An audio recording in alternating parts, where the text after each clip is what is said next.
함께 보실 하나님 말씀은 구약성경 예레미야애가 2장입니다. 6월 25일 예레미야애가 2장을 읽는데 2장은 22절까지 조금 길게 되어 있어서 다 읽지는 않고요.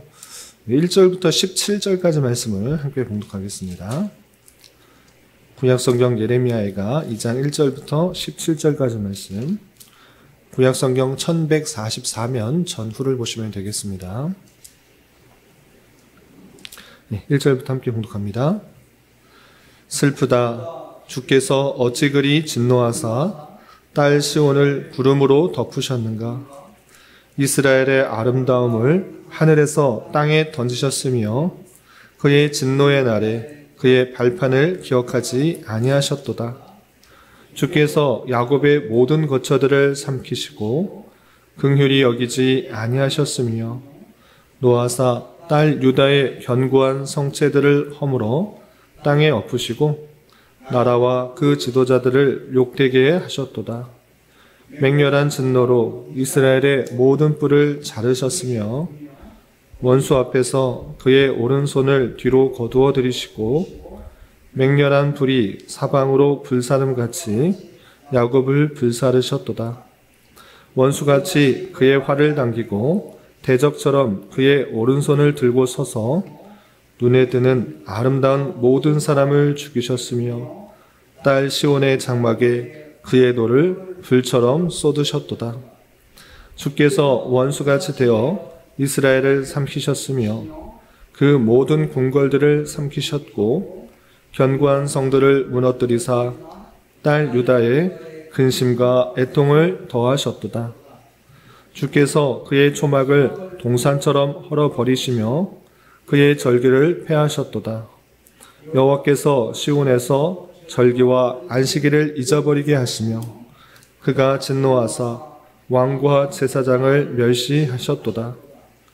여호와께서 또 자기 제단을 버리시며 자기 성소를 미워하시며 궁전의 성벽들을 원수의 손에 넘기셨음에 그들이 여호와의 전에서 떠들기를 절기의 날과 같이 하였도다. 여호와께서 딸 시온의 성벽을 헐기로 결심하시고 줄을 띠고 무너뜨리는 일에서 손을 거두지 아니하사 성벽과 성곽으로 통곡하게 하셨음에 그들이 함께 쇠하였도다. 성문이 땅에 묻히며 빗장에 부서져 파괴되고 왕과 지도자들이 율법 없는 이방인들 가운데 있으며 그 성의 선지자들은 여호와의 묵시를 받지 못하는도다. 딸 시온의 장로들이 땅에 앉아 잠잠하고 티끌을 머리에 덮어쓰고 굵은 배를 허리에 둘렀으며 예루살렘 처녀들은 머리를 땅에 숙였도다. 내 눈이 눈물에 상하며 내 창자가 끊어지며 내 간이 땅에 쏟아졌으니 이는 딸 내 백성이 패망하여 어린 자녀와 젖먹이는 아이들이 성읍 길거리에 기절함이로다.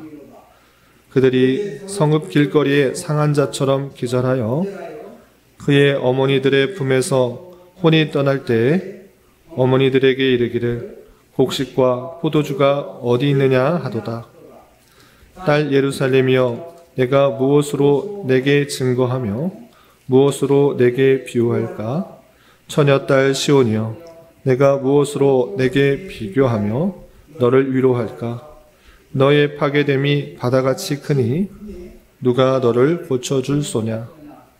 내 선지자들이 내게 대하여 헛되고 어리석은 묵시를 보았으므로 내 죄악을 드러내어서 내가 사로잡힌 것을 돌이키지 못하였도다. 그들이 거짓 경고와 미혹하게 할 것만 보았도다. 모든 지나가는 자들이 다 너를 향하여 박수치며 딸 예루살렘을 향하여 비웃고 머리를 흔들며 말하기를 온전한 영광이라 모든 세상 사람들의 기쁨이라 일컫던 성이 이 성이 아니냐 하며 내 모든 원수들은 너를 향하여 그들의 입을 벌리고 비웃고 이를 갈며 말하기를 우리가 그를 삼켰도다. 우리가 바라던 날이 과연 이 날이라. 우리가 얻기도 하고 보기도 하였다 하도다.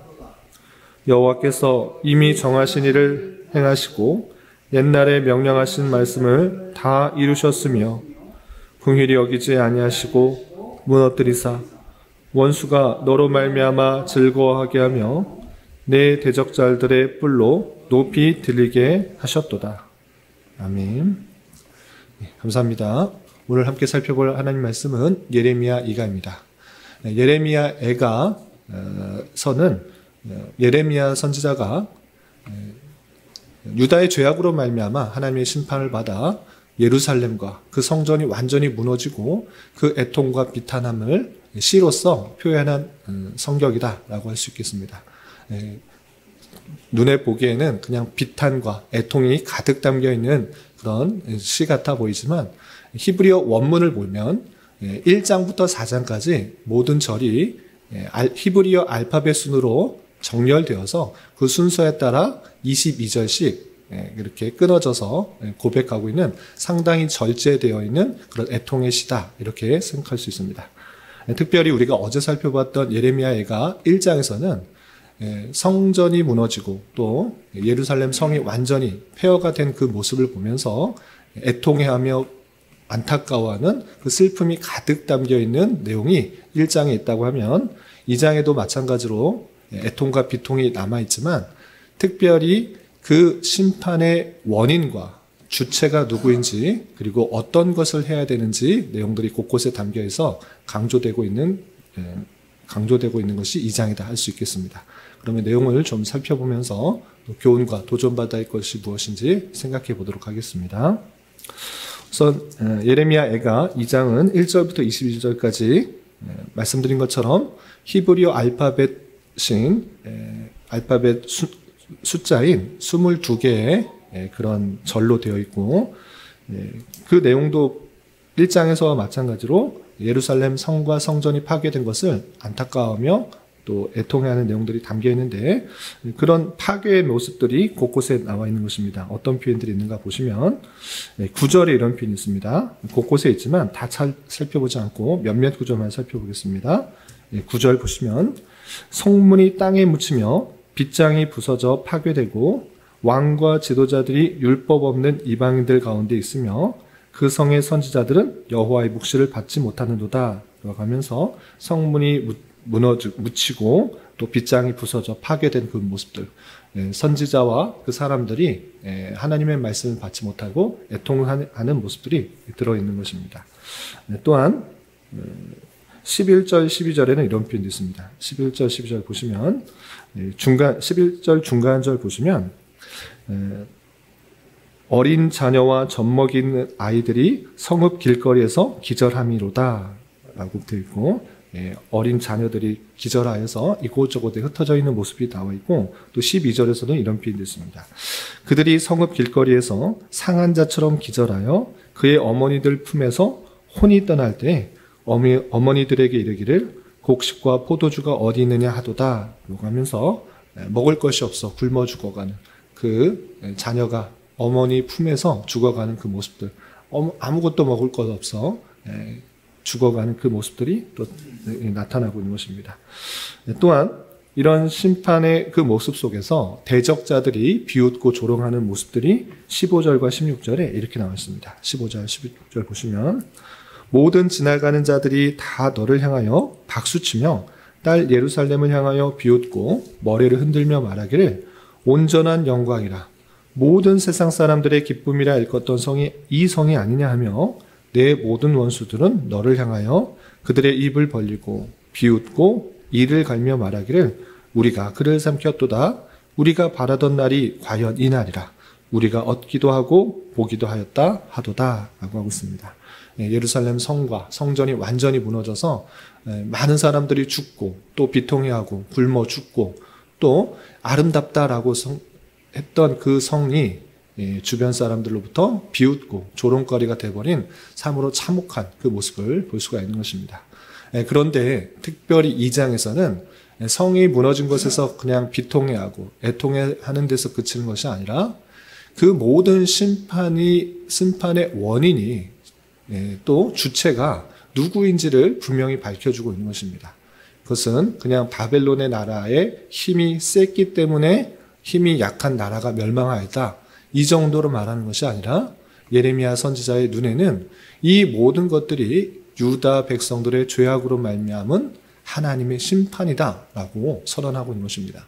왜 그렇게 표현할 수 있는가라고 할 때 그 심판의 내용, 그 모든 그 심판의 그 주권에 있어서 그 주어를 주께서라고 표현하고 있기 때문에 그렇습니다. 어떤 표현들인가 보시면 2장 1절에서 이렇게 되는 것입니다. 2장 1절에서도 슬프다, 주께서 어찌 그리 진노하사 딸 시온을 구름으로 덮으셨는가 라고 하면서 시온이 구름으로 덮여 있는 것, 그렇게 암울한 모습 가운데 있게 된 것이 주께서 그렇게 하신 것이다 라고 표현하고 있고, 또 2절에서도 주께서 야곱의 모든 거처들을 삼키시고 긍휼히 여기지 아니하셨음이며 라면서 하나님께서 심판하신 것이다 라고 표현하고 있고, 또 건너뛰어서 5절에 보면 이런 표현이 있습니다. 5절 보시면 주께서 원수같이 되어 이스라엘을 삼키셨으며 라고 하면서 이스라엘을 삼키게 된 것은 주께서 하신 것이다 라고 표현하고 있고, 또 6절에서도 주께서 그의 초막을 동산처럼 헐어버리시며 라고 하면서 하나님께서 심판하신 것이다 라는 표현, 또 7절에서도 여호와께서 또 자기 제단을 버리시며 자기 성소를 미워하시며 라고 하면서 제단이 황폐하게 된 것, 성소가 무너지게 된 것, 그 모든 것이 여호와께서 하신 것이다 라고 표현하고 있고, 또 8절에서도 여호와께서 딸 시온의 성벽을 헐기로 결심하시고 라고 표현하고 있는 것을 보게 됩니다. 여기뿐만 아니라 또 건너뛰어서 20절에서도 마찬가지로 주께서 누구에게 이같이 행하셨는지요 라고 되어 있고, 또 21절에서도 중반절 보시면 주께서 주의 진노의 날에 죽이시되 라고 표현되어 있고, 22절에서도 주께서 내 두려운 일들을 사방에서 부르시기를 절기 때의 우리를 부름같이 하셨나이다 라고 하면서 이 예레미야 선지자는 이 예루살렘과 그 성전이 파괴된 것이 그냥 바벨론 나라가 힘이 세서 어쩔 수 없이 정복당했다 이렇게 표현하는 것이 아니라 하나님께서 심판하신 것이다. 그 모든 것이 하나님의 진노로 말미암아 이루어진 것이다. 이렇게 고백하고 있는 것입니다. 각각의 그 주체가 주께서 여호와께서 하신 것이다 라고 하면서 심판이 우연하게 일어난 것이 아니라 하나님의 진노로 말미암은 심판의 성격을 강하게 드러내고 있는 것이 이자인 것입니다. 그렇다면 하나님께서 왜 진노하셨는가? 하나님의 택하신 백성이요, 하나님의 발등상이라고 할 수 있는, 발판이라고 할 수 있는 그 성전조차 완전히 황폐하게 하신 그 이유가 무엇인가? 이것을 우리는 살펴봐야 될 것입니다. 그것이 예레미야 애가에도 있고 또 예레미야 서에도 잘 등장하고 있지만, 오늘은 특별히 2장, 우리가 오늘 본문으로 삼는 2장에서 밝히고 있는 하나님의 진노의 원인, 심판의 원인을 좀 살펴보았으면 좋겠습니다. 여러 가지 다양한 이유가 있지만 특별히 2장에서는 14절에 그 원인을 이렇게 표현하고 있습니다. 14절 보시면 내 선지자들이 내게 대하여 헛되고 어리석은 묵시를 보았으므로 내 죄악을 드러내어서 내가 사로잡힌 것을 돌이키지 못하였도다. 그들이 거짓 경고와 미혹하게 할 것만 보았도다 라고 표현하고 있습니다. 물론 다양한 이유가 있습니다. 그런데 특별히 2장에서는, 특별히 14절에 선지자들이 그 이스라엘 백성들에게 헛되고 어리석은 묵시를 보고 그들에게 말한 것입니다. 그러니까 헛된 선지자, 거짓 선지자들이 무엇을 말했는가? 하나님께서 이 성을 지켜 보호하실 것이다. 걱정하지 마라. 어떤 바벨론이라는 큰 나라도 우리 하나님께서 지키시면 이 성과 이 성전은 무너지지 않는다. 이렇게 계시를 했던 것입니다. 하나님께서 주신 말씀이 아니라 그냥 자기 생각을 백성들에게 말한 것입니다. 그래서 여전히 죄를 짓고 부패하고 타락한 백성인데도 우리는 하나님께서 지켜주신다, 보호하신다, 헛된 생각을 갖고 있는 것입니다. 그런 말을, 그 거짓 선지자들의 말을 듣고 경고와 미혹한 것들, 경고하지 않음으로 말미암아 그들이 안전하다 생각하여서 하나님의 말씀을 분별하지 못하고 잘 깨닫지 못하고 회개하지 않고 돌이키지 않은 그 상태에서 하나님의 그 진노의 심판의 그 내용이 임하게 되었다. 이렇게 표현하고 있는 것입니다. 그러므로 말미암아 예루살렘 성과 성전이 완전히 멸망하게 되었고 예레미야 선지자는 곳곳에 내 눈물이 상하며 내 창자가 끊어지며 내 간이 땅에 쏟아졌다. 이렇게 표현할 정도로 안타까워하며 슬퍼하며 애통하는 그 모습들이 곳곳에 드러나고 있는 것입니다. 그런데 중요한 것은 이 선지자의 애통과 또 슬픔을 그냥 표현하는 것에 그치지 않고 그냥 망하게 되었구나. 이제 하나님의 심판을 받아서 끝났구나. 이 정도로 그치는 것이 아니라 그 심판 속에서도 그 백성들이 무엇을 해야 되는지를 그 시 속에서 밝히고 있는 것입니다. 그러면 이런 하나님의 심판 속에서 징계를 받아 또 진노를 받아 심판을 받은 백성들이 무엇을 해야 되는지를 밝히는 그 내용을 좀 찾아보도록 하겠습니다. 보시면 18절과 19절에 보면 이 심판 속에서도 무엇을 하도록 촉구하는지 그 내용이 이렇게 담겨 있습니다. 18절 보시면 그들의 마음이 주를 향하여 부르짖기를 딸 시온의 성벽아 너는 밤낮으로 눈물을 강처럼 흘릴지어다. 스스로 쉬지 말고 내 눈동자를 쉬게 하지 말지어다 라고 표현했습니다. 성벽 자체에 대해서 말하는 것이 아니라 그 백성들에게 말하는 것입니다. 그 백성들에게 무엇을 촉구하는 것입니까? 밤낮 눈물을 강처럼 흘려라. 그냥 울고 슬퍼하라. 이런 뜻입니까? 그것이 아니라 그 심판과 진노를 당한 것으로 애통해야 된다. 왜 이런 일을 당하게 되었는지를 깨달아야 된다라고 그것을 잘 말하고 있는 것입니다. 또한 19절에 이런 표현이 있습니다. 19절 보시면 초저녁에 일어나 부르짖을지어다. 내 마음을 주의 얼굴 앞에 물 쏟듯 할지어다. 갓길 어귀에서 주려 기진한 내 어린 자녀들의 생명을 위하여 주를 향하여 손을 들지어다 하였도다 라고 표현했습니다. 초저녁에 일어나 부르짖을지어다. 이 무슨 뜻인가?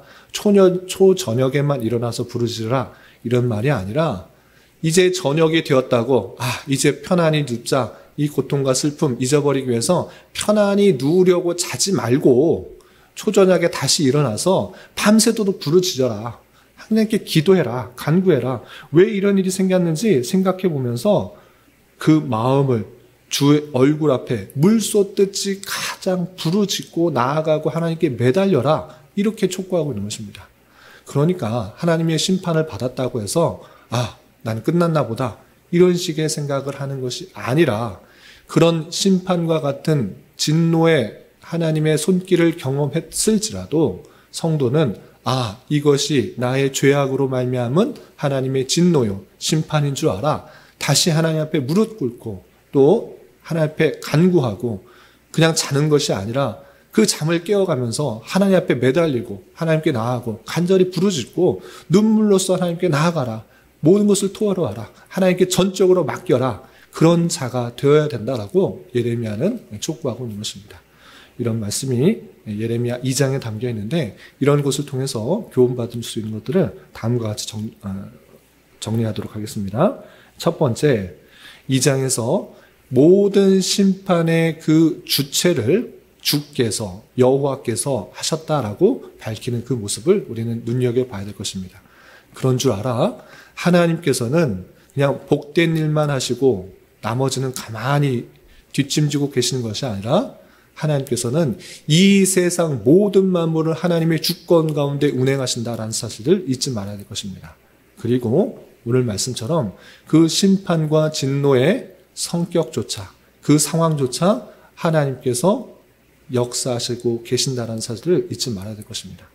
그런 줄 알아. 우리는 이 말씀을 대하면서 오늘날 우리에게도 우리에게 펼쳐지는 그 모든 상황이 우연히 일어나는 것이 아니라 하나님께서 전혀 모르시는 것이 아니라 하나님의 놀라운 주권 가운데 우리에게 주어진 상황이다. 이 사실들을 잊지 말아야 될 것입니다. 하나님께서 모르시고 또 그냥 눈 감고 계시는 것이 아니라 하나님의 놀라운 주권 가운데 다양한 손길을 통하여서 그 백성들을 인도하시고 섭리하시고 때로 징계하시고 심판하시는 하나님의 놀라운 손길이 있다는 것을 잘 깨달아 우리는 우리에게 펼쳐진, 우리에게 주어진 다양한 상황 속에서 영적 민감함을 가지고 하나님의 인도하심의 손길, 또 진노의 손길들을 잘 깨달을 수 있어야 될 것입니다. 그런 저와 여러분 되시기를 주님의 이름으로 부탁을 드립니다. 그리고 두 번째 생각해야 될 것은 그 심판의 직접적인 원인, 물론 다양한 원인들이 있지만 오늘 말씀에 있어서는 거짓 선지자들의 잘못된 이야기를 그대로 듣고 그냥 평안하다 생각했던 것입니다. 선지자들이 하나님의 말씀을 들은 것이 아니라 그냥 자기의 생각을 전하는 것입니다. 선지자들이 이것은 하나님께서 우리를 지켜주셨고 하나님께서 천지를 창조하시고 또 애굽에서 나오게 하신 그 능력의 하나님께서 그 애굽 군대뿐만 아니라 바벨론 군대 못 물리치시겠는가? 평안하다, 안전하다. 우리는 이곳에서 살 수 있다. 그런 거짓 가르침을 그대로 믿고 자신들이 회개해야 될 내용들을 전혀 회개하지 않고 뉘우치지 않은 그런 원인들이 있었던 것입니다. 이런 말씀을 통해 우리는 강단에서 하나님의 말씀을 선포하는 자들이 하나님의 진리의 말씀을 잘 전할 수 있도록 가장 힘써야 되는 것입니다. 가장 첫 번째로 말씀을 전하는 저가 가장 이 말씀에 직접적으로 연관이 되는 것입니다. 하나님의 말씀을 그대로 전하고 있는가? 죄악을 저질렀어도 가만히 평안하다, 지킨다, 안락하다, 하나님의 자녀다, 복되다 이런 이야기만 하고 있을 것인가? 아니면 그 죄악들을 바로 지적하며 하나님의 징계의 손길, 진노의 손길, 심판의 손길이 있다라고 전해야 될 것인가?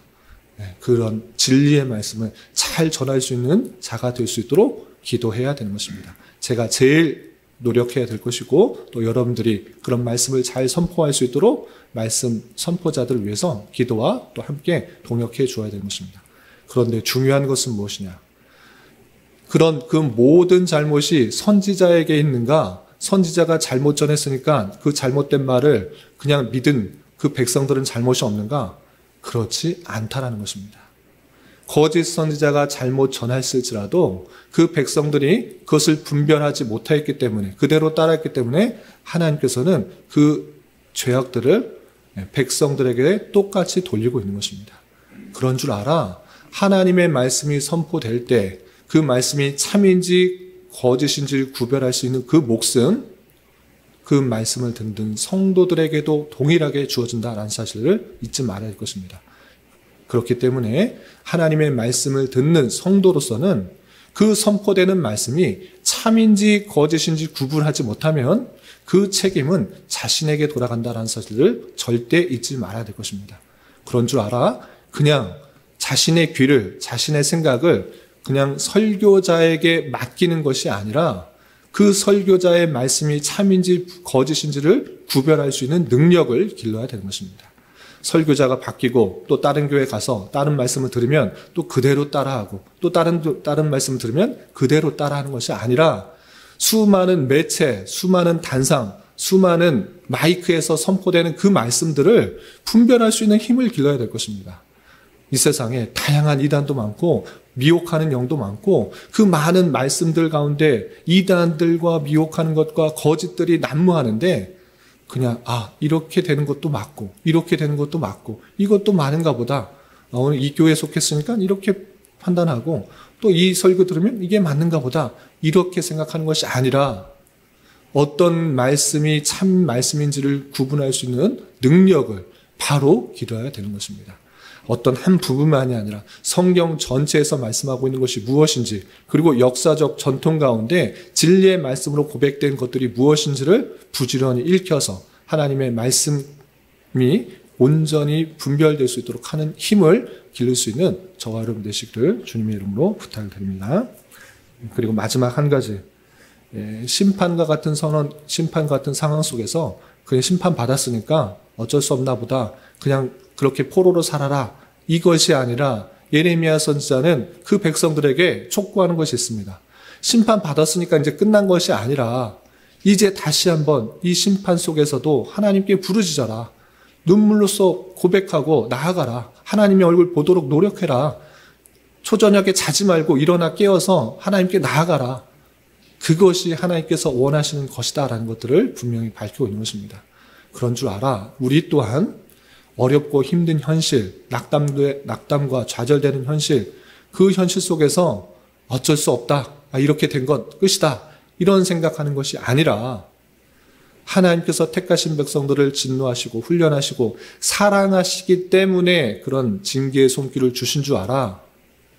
그 징계의 손길 속에서 내 자신을 회개하고 또 주님께 납작 엎드려서 하나님의 은혜를 구하고 하나님 앞에 올바로 살겠다고 다짐하고 고백하는 그런 삶의 모습들이 드러나야 될 것입니다.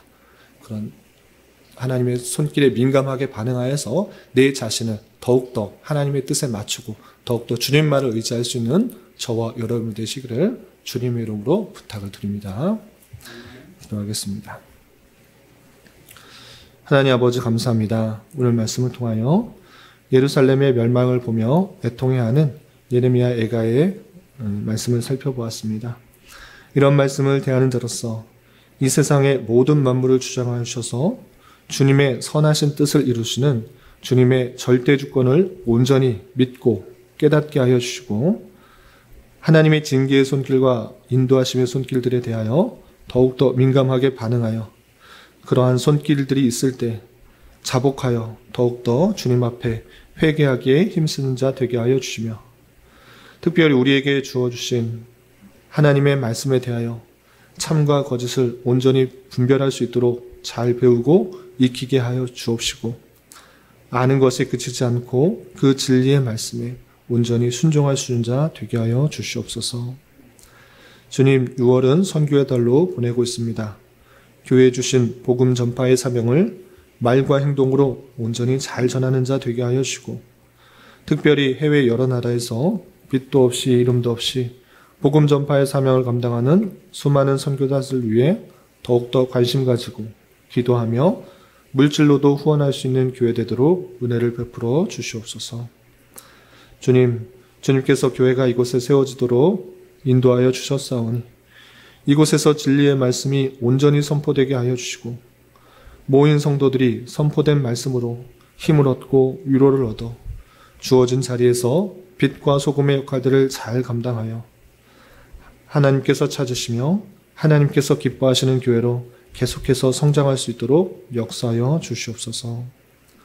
주님, 교회 안에 육체적, 경제적, 사업적, 관계적 문제 등으로 주님께 간절히 기도하는 여러 지체들이 있사오니 주님께서 모든 상황과 여건과 마음을 주장하여 주셔서 우리의 기대와 소망보다 훨씬 더 풍성한 것들로 채워주시는 하나님을 깊이 경험할 수 있는 기회 되도록 인도하여 주시옵소서. 이 시간 각자 간절하게 간구하는 기도 제목 주님께서 들으시고 가장 선한 것들로 응답하여 주시옵소서. 예수님의 이름으로 기도 올리옵나이다. 아멘.